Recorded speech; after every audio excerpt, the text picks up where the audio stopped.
ब्रज सुंदर नायक वकिल उत्कल सम्मेलन रायगड़ा जिला सभापति किंतु आज जो रायगड़ा उत्कल सम्मेलन जिला तरफ हरिश्चंद्र बक्सीपात्र जयंती आम ये पालन कलु। यार मुख्य कथा है जे हरिश्चंद्र बक्सीपात्र होती रायगड़ा माटीर संतान एवं ता सहित सी आम उत्कल सम्मेलन राज्य स्तर से जड़े सभापति थे उत्कल सम्मेलन एवं ता सहित जड़े मंत्री थे रायगड़ा माटीर संतान सी गुड़ाए ए माटी सुनाम आनी छात्र जीवन में सभापति ठारू आरंभ करी ओडिशार सर्वोच्च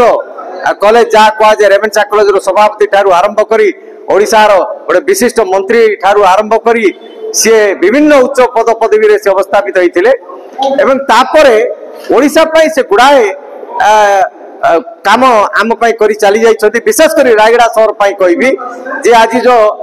UGMIT कॉलेज देखुचंती ये तांकर योगदान आज आज आम जो DIC जो RIC वर्तमान होती DIC ऑफिस मध्य श्री हरिश्चंद्र बक्सीपात्र अवदान तो से गुड़ाए आम जिला सेमती ओडिशा रायगड़ा विकास क्षेत्र में गुड़ाए आम से करी जाइछन्ति एवं रायगड़ा पाई नहीं सारा ओडिशा पाई से एभली अनेक सुनाम करी जाइछन्ति। सी आज रायगड़ा माटीर संतान बोली तांको आज आमे कहि पारिबु नाही आज सी आज सारा ओडिशा से समस्ते चिन्हती हरीश बक्सीपात्र कहले से आज आमे जन्म जयंती पालन करुचु। आज उत्कल सम्मेलन जिला शाखा बैनर रे आमे पालन करिछु।